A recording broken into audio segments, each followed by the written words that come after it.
Assalamualaikum warahmatullahi wabarakatuh. Kita kembali lagi pada mata kuliah strategi pembelajaran bahasa Arab. Hari ini kita masuk pada tema keempat tentang pendekatan pembelajaran bahasa Arab. Oke, sebelum kita lanjutkan pemaparan dari saya, nanti silakan diperhatikan ya dengan sebaiknya bahwa apa toh namanya pendekatan pembelajaran bahasa Arab itu ya.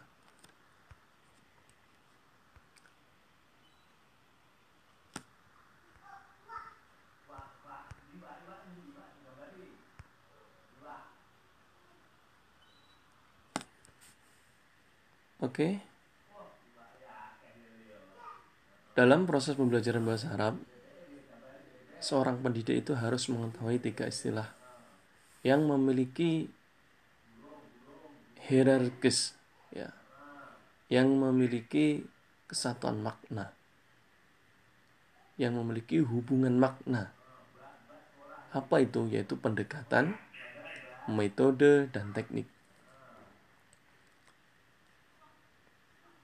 Yang kita bahas di sini adalah pendekatan pembelajaran bahasa Arab ya. Al-madkhal lit-ta'limil lughah al-arabiyyah. Ya. Dalam bahasa Inggrisnya adalah approach ya. Pendekatan adalah merupakan kumpulan asumsi yang berkaitan dengan linguistik atau kebahasaan, dan ia bersifat aksiomatis. Kemudian metode itu apa? Metode merupakan cara pendidik di dalam mengekspresikan bahan ajar yang berkaitan dengan pendekatan dan bersifat prosedural. Kemudian ada istilah taktik ya ini. Taktik itu merupakan aksi dari seorang pendidik di lapangan dalam merealisasikan bahan ajar dan ia bersifat implementatif. Jadi ketiga ya istilah ini sangat berhubungan sekali ya, pendekatan, metode, dan teknik.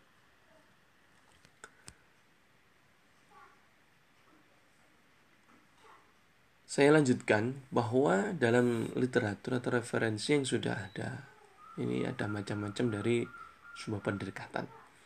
Ada yang mengatakan pendekatan itu memiliki macam-macam.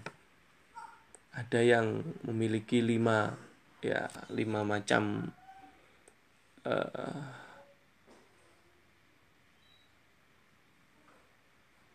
pendekatan ya. Kemudian ada yang sampai pada 7 pendekatan.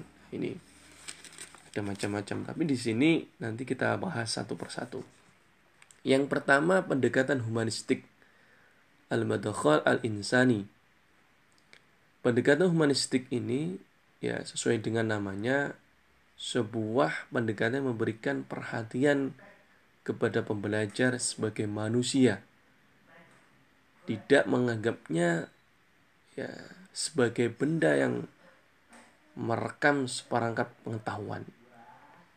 Jadi pendekatan pembelajaran bahasa asing khususnya bahasa Arab di sini menggunakan pendekatan humanistik, bahwa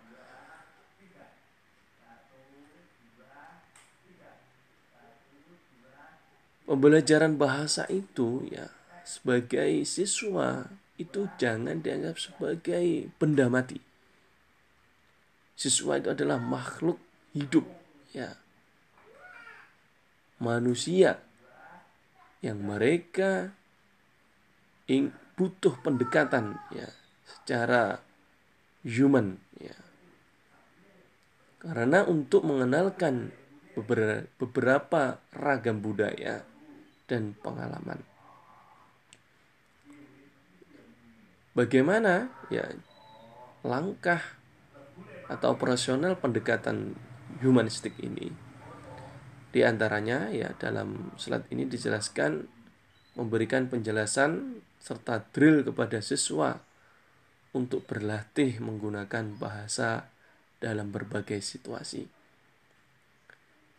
Kemudian yang kedua, bermain peran atau role playing dengan siswa untuk memberikan respon dalam berbagai situasi. Bagaimana belajar bahasa itu dalam keadaan senang, ketika marah, dan lain sebagainya. Kemudian yang kedua, pendekatan teknik al-madkhal at-taqani.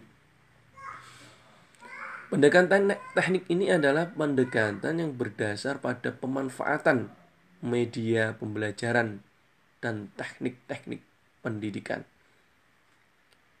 Pendekatan ini berpendapat bahwa media dan teknik pembelajaran sangat berperan dalam menyampaikan pengalaman belajar, serta bisa merubah pengalaman belajar menjadi pengalaman yang nyata.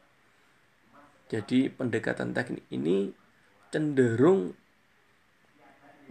menomorsatukan media sebagai titik tujuan yang utama dalam kesuksesan dalam pembelajaran bahasa asing, khususnya bahasa Arab. Jadi ada juga kendala atau kekurangan dari pendekatan teknik ini, ya diantaranya harus mempersiapkan media-media yang sudah ada. Tetapi dalam pandemi COVID-19 ini, pendekatan teknik sangat-sangat diperlukan. Ya. Jadi prakteknya di sini. Saya lanjutkan. Yang ketiga adalah pendekatan analisis dan non-analisis. Al-madkhal at-tahlili wa al-madkhal ghairu at-tahlili. Pendekatan analisis atau analytical approach ini dikenal dengan sebutan sebagai formal approach. Pendekatan ini didasarkan pada seperangkat ungkapan-ungkapan dan asumsi-asumsi kebahasaan dan sosiolinguistik. Kemudian untuk yang pendekatan non-analisis itu berdasarkan pada konsep psikolinguistik dan konsep pendidikan bukan pada konsep kebahasaan.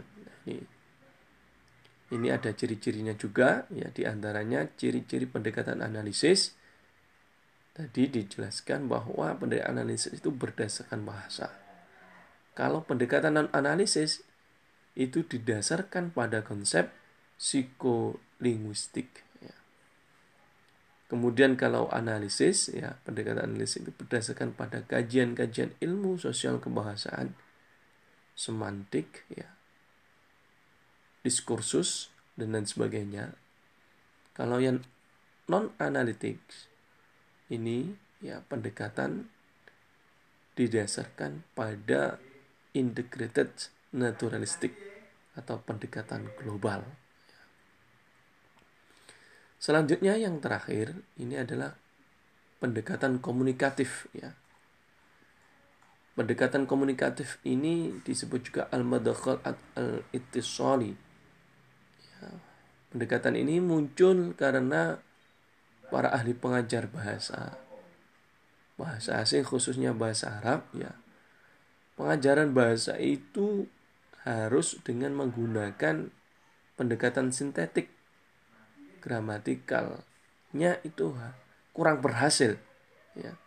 Maksudnya apa? Setelah memahami gramatikal, nahwu sorfiyah ini, qaid, terjemah, tetapi siswa masih belum memiliki kemampuan komunikatif yang maksimal.